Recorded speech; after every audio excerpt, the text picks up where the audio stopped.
इयत्ता 8वीचा द्वितीय सत्र परीक्षेचा मराठीचा पेपर आहे। 2 तास वेळ आहे, 50 गुण आहेत। तर ही प्रश्नपत्रिका इथे सोडवून दिलेली आहे बघा। सगळ्यात पहिला गद्य विभाग आहे आणि याच्यामध्ये तुम्हाला उतारा वाचन करायला सांगितलंय। या उताराचं तुम्ही वाचन करायचंय। याच्यावर आधारित जे प्रश्न आहेत ते प्रश्न आहे की पहिला प्रश्न, पाण्यातील प्रदूषित घटक आकृत्या पूर्ण करायच्या। जलपर्णी, प्लास्टिकच्या पिशव्या। पुढे पाण्याचा घाणेरडेपणा व्यक्त करणारे घटक आहेत। पाण्यामुळे काळे पडलेले खडक व दलदल, तसेच पाण्याचा उग्रदर्प। कारण लिहायचंय, लेखकाचं मन कातरलं। तर का कातरलं लेखकाचं मन? याचं उत्तर आहे नदीच्या पाण्याचे प्रदूषण व समस्येची व्याप्ती पाहून लेखकाचं मन कातरलंय। नदीचे पाणी प्रदूषित होण्यास कारणीभूत असलेल्या मानवी कृती, तर याच्यामध्ये आपण लिहू शकतो कारखान्यातील पाणी, सांडपाणी सोडलं जातं किंवा दैनंदिन वापरातलं सांडपाणी सोडलं जातं, कपडे नदीच्या काठी धुतले जातात किंवा इतर सांडपाणी त्यामध्ये सोडलं जातं, यामुळे पाणी प्रदूषित होतं। पुढचा प्रश्न आहे, पुढील उतारा वाचा आणि दिलेल्या सूचनांनुसार कृती करा। तर इथे पुढचा उतारा बघा, त्या उताराचं वाचन करायचंय। आता या उतारावर आधारित प्रश्न आहे, झोपडीत दिसलेली भांडी, त्या अल्युमिनियमचं पातेले, 1-2 तवल्या। आकलन कृतीमध्ये प्रश्न आहे, लेखिका यामुळे घाबरल्या। तर पाड्यावरची जी शांतता आहे आणि भकास वातावरण याला लेखिका घाबरल्या। व्याकरण कृतीमध्ये खालीलपैकी कोणत्या एका वाक्प्रचाराचा वाक्यात उपयोग करायचा आहे? 18 विश्व दारिद्र्य असणं म्हणजे खूप गरिबी असणं। तर कमवता पुरुष अचानक गेल्याने देवकीकडे 18 विश्व दारिद्र्य आले। निश्चित पडणे, निश्चित पडणे म्हणजे शांत झोपून राहणे। दिवसभर कष्ट करून शंकर निश्चित पडला होता। आता चौथा प्रश्न आहे स्वमत। स्वमत अभिव्यक्तीमध्ये इथे ग्लानी येऊन निश्चित पडलेल्या माणसासारखा सारा पाडा निश्चित पडलेला होता, या विधानाचा तुम्हाला कळलेला अर्थ इथे सांगायचा आहे।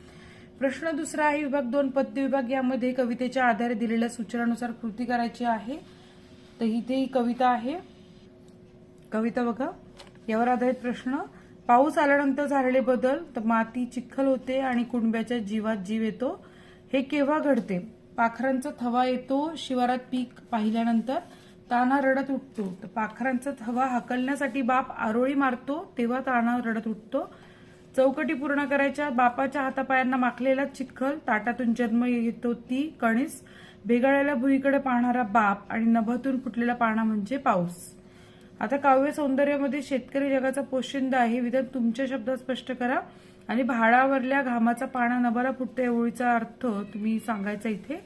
स्थूल वाचन मध्ये शब्दकोशांचा उपयोग लिहायचा आहे। तर शब्दकोशाचा उपयोग होतो शब्दांचा अर्थ समजण्यासाठी, शब्दांची व्युत्पत्ती करण्यासाठी, शब्दाचा लिंग कोणता आहे समजतं आणि शब्दाचा समानार्थी शब्द कोणता आहे, त्याच सोबत या शब्दाशी संबंधित कोणकोणते वाक्प्रचार आहेत व म्हणी कोणत्या आहेत ते कळण्यासाठी, आणि शब्दकोशाची उद्दिष्ट काय बघा, शब्दाचा अर्थ करणे, अर्थ माहिती करून घेण्याची सवय लागणे, 3 गरज व महत्व लक्षात येणे आणि 4 शब्दकोश हाताळता येणं। आता व्याकरणावर आधारित इथे प्रश्न आहे, पुढील ओळीतील अलंकार ओळखायचा आहे। तर आई तुझ्या पुढे मी आहे अजून तान्हा, शब्दात सोड माझ्या हळूच पाना। ते इथे तान्हा आणि पाना यमक शब्द आल्यामुळे हा यमक अलंकार आहे। खालील वाक्याचा प्रकार ओळखायचा आहे, पण तसा प्रयत्न यशस्वी होईल का? तर हा इथे प्रश्नार्थक चिन्ह आहे। खालील वाक्याचा प्रकार ओळखायचा आहे, पण तसा प्रयत्न यशस्वी होईल का? प्रश्नचिन्ह आहे म्हणून प्रश्नात आहे वाक्य। खालील म्हण पूर्ण करायचे, करावे तसे भरावे। सामासिक शब्दांचा विग्रह, आई वडील, आई आणि वडील। प्रतिदिन, प्रत्येक दिवस। जोड शब्द पूर्ण करायचा आहे, गोरगरीब, भेटी गाठी। वाक्यातील काळ ओळखायचा आहे, पंढरपूरला लोक चालत जातात, वर्तमान काळ आहे हा। गटात किंवा साधा वर्तमान काळ आहे। गटात न बसणारा शब्द ज्वारी, बाजरी, माती, गौतक माती हा शब्द आहे आणि पाणी, जल, सोय, तोय मध्ये सोय हा शब्द आहे। खालील पुढील वाक्य लेखन नियमानुसार लिहा। तर मी प्रवासात होतो, तर मी हा दुसरा आहे वेलांटी। पूर्णविराम, प्रकृती बरी नव्हती, तर इथे आपला पूर्णविराम येणार आहे। कोंबडा, तर इथे लिंग बदलायचं, कोंबडा, कोंबडी, कुत्रा, कुत्री। आणि उपयोजित लेखनमध्ये विषय सूचना फलक तयार करायचा आहे, तो सूचना फलक इथे बघून घ्या आणि पुढील उत्तर वाचन त्या खाली दिलेल्या प्रश्नांची उत्तरे लिहा। लेखाकरिता संदर्भ ढूंढण्यास इथे उत्तर वाचन केलंय। आता याच्यामध्ये प्रश्न आहेत, लोकमान्य टिळक नेहमी कशात दक्ष असत? तर लेखाकरिता संदर्भ ढूंढण्यातील टिळक दक्ष असत। लोकमान्य टिळक कशाला जास्त जपत? तर दुसरं उत्तर आहे, ते आपल्या ग्रंथांना अतिशय जपत।